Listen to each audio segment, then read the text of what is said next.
Assalamualaikum warahmatullahi wabarakatuh. Selamat datang di perkuliahan online bersama saya Sidik Mkom. Pada kesempatan kali ini saya akan menyampaikan mata kuliah Mobile Commerce. Mata kuliah ini termasuk dalam mata kuliah keilmuan atau yang disebut dengan MKK dengan bobot 3 SKS. Pada pertemuan satu ini saya akan menjelaskan tentang pengenalan Mobile Commerce. Kita lihat pembahasannya apa saja yang ada di pertemuan satu ini. Oke, di sini kita akan yang pertama adalah memahami definisi atau pengertian mobile device.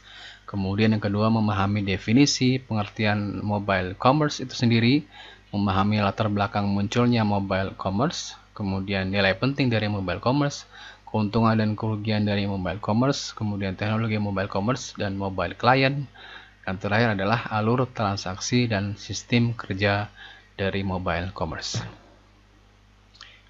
Oke, kita akan bahas dulu sebelum masuk ke materi. Saya akan bacakan dulu kontrak perkuliahan ya, di mana pertemuan 1 sampai dengan 6 disampaikan dengan metode ceramah, metode diskusi dan latihan soal. Kemudian pertemuan 9 sampai 12 disampaikan dengan metode ceramah ya, sama dengan pertemuan 1 dengan 6. Kemudian yang pertemuan 13 dan 14 mahasiswa diharapkan dapat membuat desain ya atau aplikasi penjualan berbasis mobile yang nanti akan dipresentasikan secara kelompok. Oke, kita masuk ke pengertian dari atau definisi dari mobile device. Definisi atau pengertian dari mobile device adalah sebuah device yang digunakan ya atau sebuah perangkat yang digunakan untuk menghubungkan layanan mobile. Wireless device yang beredar sekarang ini meliputi telepon wireless, komputer handheld ya, wireless enable yang biasa disebut juga dengan pocket, palm top, kemudian komputer tablet ya, laptop, kemudian ada teknologi vehicle mounted, pesan pribadi, pager devices.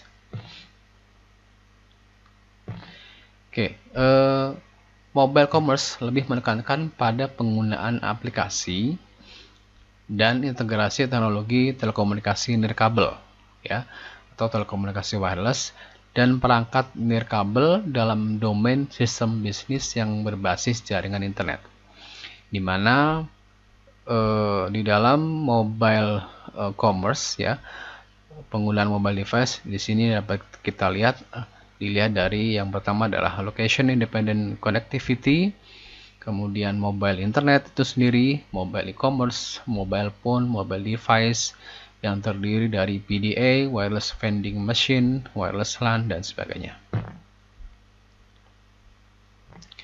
Oke, kemudian kita masuk ke definisi atau pengertian dari mobile commerce. Ada beberapa pengertian yang nanti akan saya sampaikan ya. Sebenarnya ada cukup banyak, cuma nanti yang yang saya sampaikan di sini kurang lebih ada 3 ya pengertiannya. Yang pertama adalah menurut Mobile Commerce Lab ya. Jadi mobile commerce menurut Mobile Commerce Lab yaitu sebagai sebuah bentuk ekspansi dan pengembangan dari e-commerce ya yang diimplementasikan menggunakan sebuah device atau perangkat yang bersifat mobile atau portable ya, dimana dalam teknologi commerce ini ya tetap saja memiliki proses bisnis, teknologi terbaru, barang dan jasa dapat dilakukan secara mobile ya. Proses penjualan dan penawaran barang dan jasa dilakukan secara mobile. Bahkan untuk proses pemesanan, penentuan lokasi dan sebagainya dapat dilakukan di dalamnya. Ini menurut Mobile Commerce Lab. Kemudian menurut Corey Jensen ya. Jadi menurut Corey Jensen, mobile commerce merupakan bentuk transaksi elektronik ya, di mana transaksi ini berbasiskan jaringan wireless atau wireless networking sebagaimana halnya e-commerce. Namun lebih mengkhususkan kepada perangkat yang bersifat mobile. Ya. Di sini ada smartphone, handphone, tablet, maupun komputer jinjing, ya, notebook, netbook, dan sebagainya. Sedangkan definisi m-commerce atau mobile commerce menurut Christian Morris, ya, merupakan perkembangan dari e-commerce yang memberikan kemudahan kepada konsumen melalui perangkat mobile yang dimilikinya dan jaringan wireless. Ya. Jadi dari ketiga referensi, ya, yang menjelaskan tentang definisi atau pengertian dari mobile commerce, kita sudah bisa menarik satu kesimpulan, ya, bahwa pada dasarnya mobile commerce itu merupakan bentuk lain dari e-commerce, ya. Tetapi penggunaan perangkat, ya, perangkat yang bersifat portable atau mobile, artinya mudah dibawa kemana-mana, sehingga pelaku bisnis atau pembelinya, ya, itu bisa melakukan transaksi penjualan maupun pembelian itu bisa dari mana saja. Oke, kemudian contoh mobile commerce menurut Harsh, ya, di sini digambarkan, ya, atau diilustrasikan, ya, penggunaan pembayaran tagihan, ya. Pembayaran tagihan menggunakan mobile phone atau handheld device menggunakan pengenalan suara pada mobile phone untuk membeli kartis bioskop. Ya, jadi pengenalan suara atau voice recognizing untuk memulai transaksi pada jaringan data wireless. Pembayaran untuk file MP3 yang didownload melalui mobile device dan handheld device. Ya, jadi di sini diilustrasikan ada sebuah perangkat mobile, ya, mobile atau smartphone yang di dalamnya terdapat aplikasi-aplikasi mobile banking yang bisa digunakan untuk melakukan transaksi pembelian produk-produk, ya, entah itu barang maupun jasa yang disediakan di internet. Ya, jadi di sini dengan perangkat mobile tadi bisa melakukan mobile payment, ya, dan transaksi di situ. Kemudian ada peer-to-peer communication, jadi komunikasi secara langsung, ya. Kemudian juga dari mobile device ini bisa digunakan untuk akses info on the move, ya, artinya bisa digunakan untuk berbagai kebutuhan dari penggunanya. Kemudian apa yang melatar belakangi munculnya mobile commerce? Karena sebelumnya memang kan sudah ada electronic commerce, ya, atau yang disebut dengan e-commerce. Nah, di sini yang melatar belakangnya adalah yang pertama adalah perkembangan teknologi komputer, ya. Jadi perkembangan dari hardware, ya, software maupun keduanya sama-sama berkembang sangat pesat, ya. Perkembangan hardware, software saat ini memang sudah sangat pesat. Yang kedua, evolusi jaringan komputer dari waktu ke waktu, ya. Kita bisa lihat evolusi jaringan komputer yang tadinya hanya sebatas local area network, kemudian meningkat menjadi wide area network, kemudian metropolitan area network, ya, sampai dengan ada terbentuk suatu yang disebut dengan interconnection networking, ya, atau yang disingkat dengan internet. Kemudian ketiga, adanya dukungan berbagai vendor yang menyediakan beragam produk, ya. Kita bisa lihat di online shop atau di marketplace saat ini itu kita bisa lihat sangat banyak, ya, vendornya atau sellernya itu sangat banyak. Kita mau cari produk apa saja itu ada, ya. Itu yang membuat mobile commerce saat ini menjadi satu proses bisnis yang cukup banyak digemari, ya. Kemudian yang keempat, adanya kemudahan yang diberikan oleh teknologi mobile commerce itu sendiri kepada konsumen ya, atau pembeli, dan juga kepada seller atau penjual. Dibandingkan dengan e-commerce yang sebelumnya yang hanya berbasis website ya pada sebuah PC atau personal komputer. Nah, yang kelima ada di sini ada dukungan pihak ketiga yaitu bank.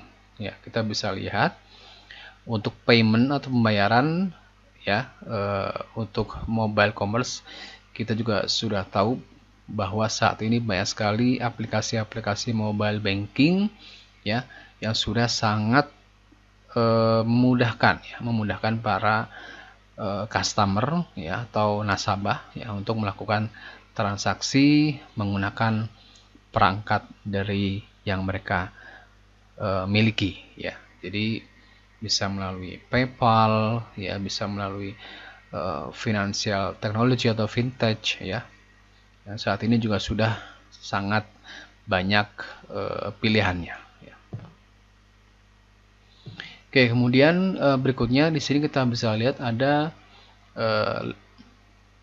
lingkungan ya atau ruang lingkup dari mobile commerce system ya. Ini merupakan satu bentuk arsitektur mobile commerce yang merupakan cikal bakal ya atau bisa dikatakan the history atau sejarah dari mobile commerce ya, sistem mobile commerce, di mana di sini terdapat beberapa perangkat ya yang digunakan. Jadi ada perangkat mobile device ya, yang terhubung ke dalam PC. Di dalam PC itu juga terdapat satu server ya yang nanti digunakan untuk melayani permintaan dari para customer ya. Jadi di sini permintaannya atau layanannya itu bisa berupa voice, picture, SMS, kemudian data ya, kemudian nanti diterima oleh server ya, nanti yang sudah terhubung menggunakan wireless vending devices ya, yang bisa untuk menentukan location secara tidak ketergantungan ya, artinya dia berdiri sendiri ya dari sisi keterhubungannya ya. Kemudian juga di sini ada wireless modem yang nanti bisa digunakan untuk koneksi ke jaringan internet. Jadi ini adalah merupakan satu cikal bakal ya atau satu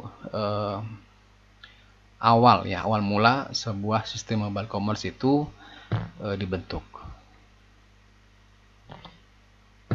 Kemudian apa yang bisa diambil dari adanya sistem mobile commerce ya? Apa manfaat dari mobile commerce bagi manusia atau bagi customer ya?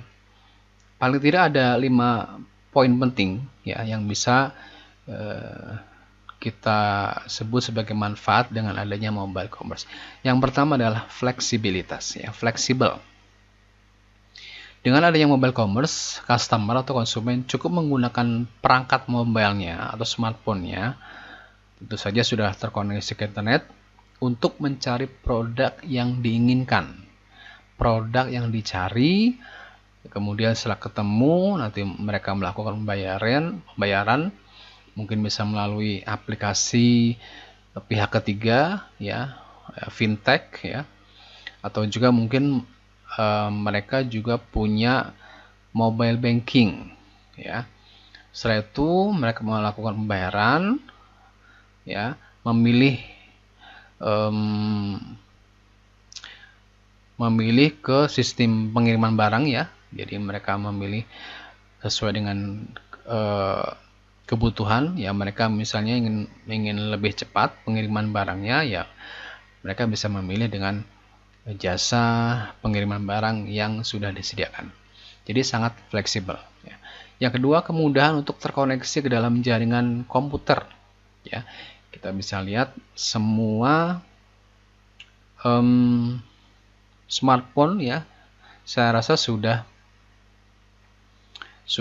terpasang atau mereka sudah membeli atau sudah mempunyai paket internet ya.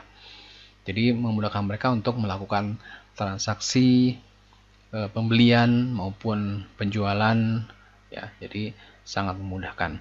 Yang ketiga, hemat waktu ya, dengan hanya menggunakan perangkat smartphone mereka, jadi kita bisa mencari produk yang diinginkan ya. Jadi sangat hemat waktu. Kita nggak perlu lagi misalnya ke pasar ya, nggak perlu lagi ke mall ya, yang tentu saja pada saat menuju ke tempat-tempat tersebut itu membutuhkan waktu yang tidak sebentar ya. Yang keempat, adanya peningkatan produktivitas ya. Jadi otomatis dengan adanya hemat waktu ya, efisiensi ini bisa sangat meningkatkan produktivitas dari customer maupun dari seller ya. Nah, yang kelima, adanya transparansi. Jadi customer bisa memberikan testimoni dengan bebas ya. Dia boleh menilai produk yang dibeli itu apakah sudah sesuai dengan yang diinginkan atau belum ya. Pengiriman barangnya seperti apa dari sisi logistik ya, pengiriman barang. Jadi mereka sangat terbuka untuk memberikan feedback ataupun testimoni bagi para penjual ya. Oke, kemudian apa saja ya keuntungan dan kerugian dari mobile commerce? Keuntungan yang bisa didapat dari adanya sistem mobile commerce yang pertama adalah kepuasan pelanggan ya. Kita bisa lihat, jadi pelanggan itu atau pembeli itu bisa memilih produk-produk yang bisa melihat juga testimoni dari para customer lain ya mengenai produk yang dia inginkan ya. Yang kedua, menggunakan mobile commerce ya. Setiap waktu bisa di mana saja dan juga kapan saja menggunakan berbagai macam device yang mereka punyai, smartphone, laptop, misalnya tablet ya, itu bisa bebas mereka menggunakan perangkat tersebut. Kemudian adanya pemilik tunggal ya, berkaitan dengan mobile device yang dapat disinkronize ya. Yang keempat, adanya mobile commerce dapat membawa penjual dan membeli bersama-sama dengan mudah sehingga memungkinkan untuk mendapatkan profit atau keuntungan yang lebih besar ya. Dan juga dapat meningkatkan konektivitas atau hubungan dengan pelanggan menjadi lebih dekat ya, sehingga bisa ditawarkan berbagai macam keuntungan, berbagai macam privilege ya, yang bisa saling menguntungkan di antara kedua belah pihak ya, antara penjual dan pembeli. Nah, tentu saja namanya sebuah sistem ada jadi tidak sempurna, pasti ada kekurangannya. Nah, mobile commerce juga mempunyai kekurangan ya. Yang pertama adalah mobile device tidak biasa menawarkan grafik atau daya proses suatu PC. Jadi terkadang satu online shop misalnya atau marketplace itu tidak secara langsung memberikan grafis yang bagus ya. Karena kan yang namanya marketplace itu terdiri dari berbagai macam penjual ya, yang terkadang juga mereka tidak mempunyai perangkat yang bagus, yang berkualitas baik di dalam pengambilan gambarnya ya, gambar produknya. Nah, yang kedua, layar yang kecil dari mobile device membatasi komplektivitas aplikasi ya. Jadi kadang-kadang makanya saat ini smartphone itu juga selain menawarkan teknologi dari mesin yang dia punyai, juga menawarkan layar ya. Layarnya lebarnya berapa inch, kemudian misalnya teknologinya terbuat dari apa ya, misalnya apakah TFT ataupun bentuk layar yang lain ya. Jadi atau LCD. Jadi ini juga bisa mengurangi ya, jadi membatasi adanya kompleksitas dari sebuah aplikasi. Yang ketiga, masing-masing jaringan mempunyai pendekatan yang berbeda terhadap pemahaman mobile commerce. Ya, jadi jaringan internet terkadang mempunyai pendekatan yang berbeda ya, antara online shop satu dengan yang lainnya, antara commerce satu dengan yang lainnya. Ini bisa mendatangkan kerugian ya bagi customer. Ya mungkin, tetapi ini tidak terlalu besar sebenarnya kerugiannya dibandingkan dengan manfaat ataupun privilege ya, atau keuntungan dari adanya sistem mobile commerce. Oke, kemudian teknologi yang ada dalam mobile commerce ya, di sini ada 3, yaitu mobile client, infrastruktur komunikasi, dan juga adanya dukungan dari teknologi lainnya. Kita lihat yang pertama adalah mobile client. Nah, di sini berkaitan dengan fisik dari mobile device yang nanti digunakan, ya. Secara physically ya, terlihat secara nyata. Kemudian kedua, bagaimana cara memperkenalkan informasi personal ya, informasi dari para penjual maupun pembeli ya di dalam satu mobile client. Yang ketiga, apakah rancangannya optimal dari interface ya pengguna. Ya, tadi berkaitan dengan adanya kompleksitas aplikasi ya. Jadi kadang-kadang kurang terlalu optimal ya. Yang keempat, bagaimana kita merancang aplikasi-aplikasi pada mobile device yang berbeda. Ini juga bisa menjadi pertanyaan. Yang kelima, bagaimana kita dapat membuat software client untuk mobile device yang terdiri dari sistem operasinya, browser yang digunakan, software ya, software dari email ya. Apakah kira-kira dapat meningkatkan kemampuan dari mobile client itu sendiri? Ya, jadi karena kan customer itu mempunyai spesifikasi mobile device atau perangkat mobilenya itu tidak semuanya sama. Ya, mereka punya spesifikasi yang berbeda-beda, ya, sehingga tidak bisa diseragamkan. Ya. Oke, kemudian berikutnya ada alur transaksi dari mobile commerce. Nah, di dalam sebuah mobile commerce memiliki yang disebut dengan flow atau alur yang terdiri dari mobile commerce itu sendiri ya. Kemudian ada vendor telekomunikasi, vendor layanan mobile commerce, kemudian bank, sampai dengan vendor transaksi online ya. Jadi di dalam sebuah sistem mobile commerce itu yang terlibat itu banyak sekali ya. Contoh kayak misalnya tadi ada vendor telekomunikasi, tentu saja karena kita menggunakan jaringan internet pasti kita menggunakan provider, misalnya ISP ataupun mungkin operator ya dari sisi jaringan telekomunikasi. Kemudian adanya layanan mobile commerce itu sendiri ya, aplikasi online shopnya, marketplace-nya ya. Kemudian ada pihak bank. Nah, pihak bank ini berkaitan dengan pembayaran atau payment. Ya.